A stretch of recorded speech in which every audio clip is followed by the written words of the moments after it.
Jagad Raya menyimpan penjelasan tentang kalimat-kalimat di Al-Quran. Bagi orang yang mau menjelajah, mencari, akan ada ilmu yang baru terungkap di masa depan.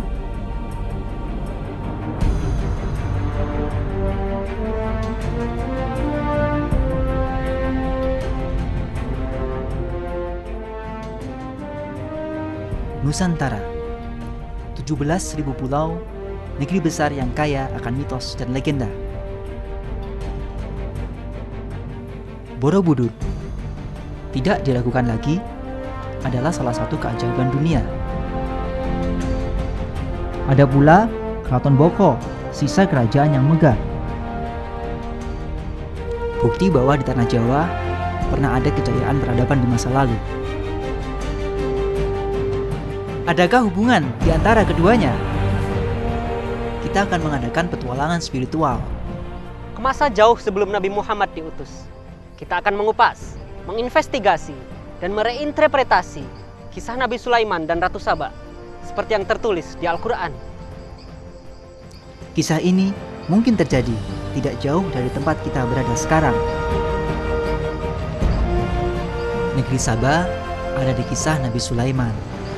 Bagaimana kisah Nabi Sulaiman dan Ratu Saba bermula? Atau pertanyaan yang lebih menarik, di mana? Kisah ini tidak jauh. Untuk membuktikan ini, kita akan melakukan perjalanan.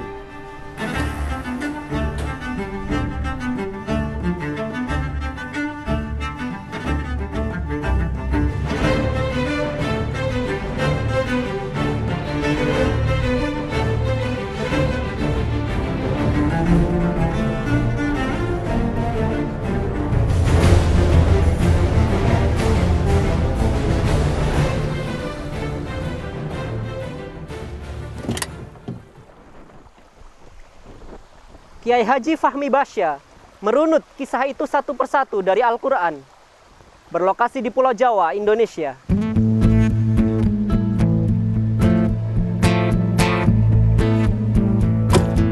Kita perlu peduli terhadap kisah negeri Saba di Al-Quran. Di Saba ada Ars Azim, satu-satunya miniatur Ars selain Ars Allah yang sesungguhnya. Kita diminta melakukan ekspedisi perjalanan di negeri Saba. Di Saba ada Fadlu, kita diminta mencari Fadlu.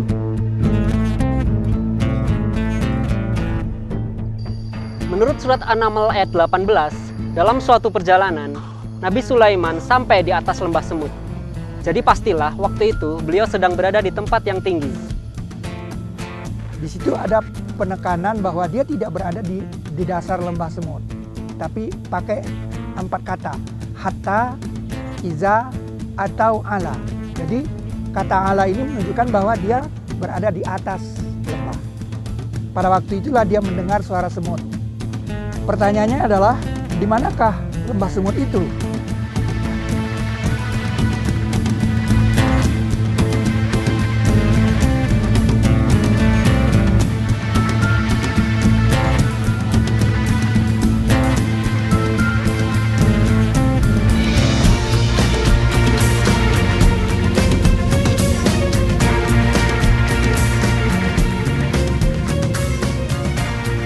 Diperkirakan, di lokasi inilah, di bukit inilah, Nabi Sulaiman mendengar percakapan semut.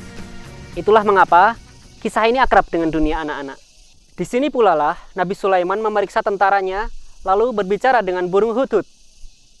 Ya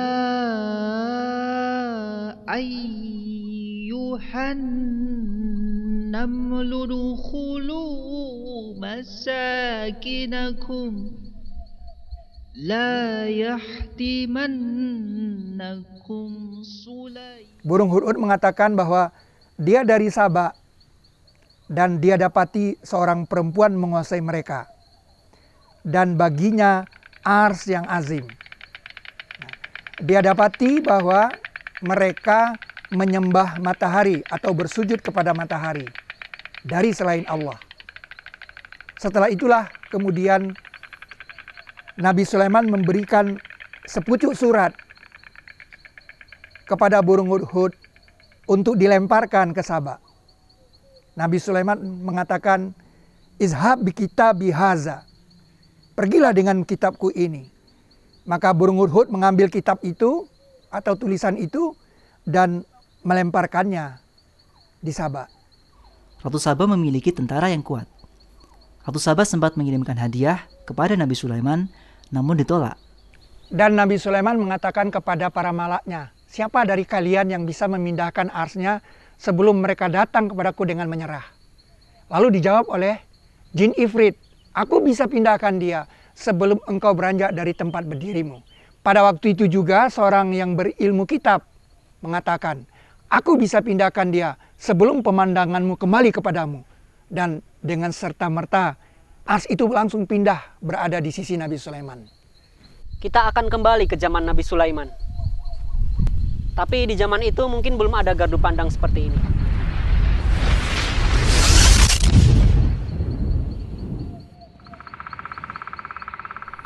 Nah, seperti ini terasa lebih otentik. Jika penelitian ini benar dan kita tiba di tempat dan waktu yang tepat, kita akan bisa melihat ars itu. Dan pastinya lokasi ars itu sekarang. Ada bukti bahwa Arupa Datu pernah terkena panas yang luar biasa. Sekarang kita tahu sebabnya. Kecepatan perpindahan itu sendiri. Setelah ars itu pindah, Nabi Sulaiman mengatakan, ini sebagian dari fadlu Rabbiku. Fadlu di sini maknanya kelebihan. Nah, bayangkan sebuah pemindahan yang maha dahsyat merupakan contoh dari kata fadlu. Jadi fadlu itu bukan sesuatu yang biasa. Dia adalah sebuah peristiwa yang luar biasa terjadi di alam semesta.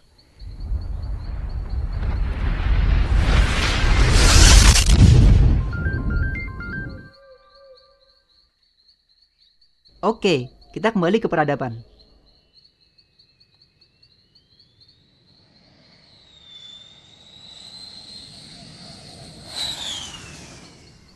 Pertanyaannya adalah, di manakah lembah semut itu? Nah, ternyata lembah semut itu adalah lerengnya, pinggirannya tempat Nabi Sulaiman itu berhenti adalah di Bukit Setumbu sekarang. Dan lembah itu sendiri adalah tempat Borobudur.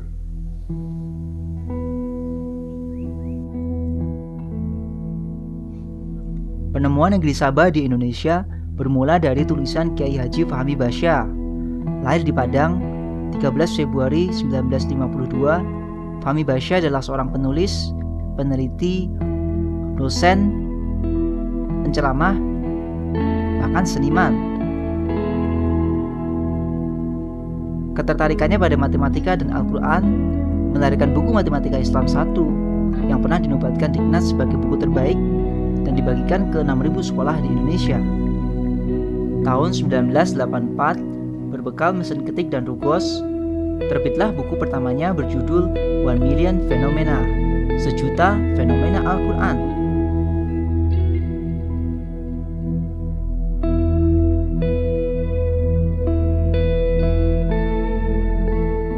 Hingga kini, buku itu terus disempurnakan dan telah mencapai cetakan ketiga. Kiai Haji Fahmi Basya melakukan penelitian matematika di Al-Quran sejak tahun 79. Data matematika di Al-Quran dan Sunnah Nabi dibuat model matematikanya.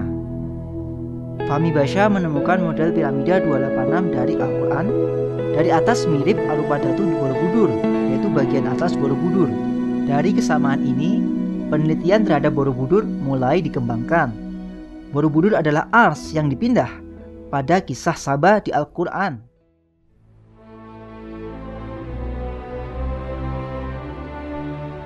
Ini adalah Arsyun Azim.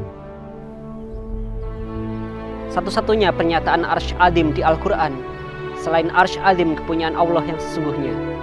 Arsy Sabah adalah miniatur arsy yang ada di bumi. Definisi kata azim adalah bentuk yang menjulang. Seperti dalam kisah Nabi Musa di Al-Quran, ketika laut tergulung, menyisakan jurang yang azim. Untuk memahami bangunan ini, kita, dan termasuk para arkeolog, perlu membuka Al-Quran. Pada bangunan ini, memang ada kode atau sandi ars. Nah, dari atas, seperti dikelilingi oleh 8 malaikat. Nah, nanti tiap malaikat ini memiliki sayap 2, 3, dan 4. Ini menegaskan bahwa Borobudur adalah miniatur ars. Nah, di sini ada 72 stupa yang melingkari, seperti Khiam. Nah, pada stupa-stupa itu ada 2 posisi stupa tanpa relung dan 1 lagi posisi stupa kosong. Nah, jadi 2 posisi stupa tanpa relung ya ini membentuk sudut. Nah, ini mirip sudut Siti Hajar mencari air di Safa dan Marwah. Air memiliki rumus kimia H2O. Satu molekul air terdiri dari 2 molekul hidrogen yang terikat secara kovalen pada satu atom oksigen. Menurut penelitian, ikatan molekul air berbentuk 3 dimensi, yaitu prisma atau tetrahedral dengan sudut 104,5 derajat. Jadi, sudut 104,5 derajat memang terkait struktur molekul air.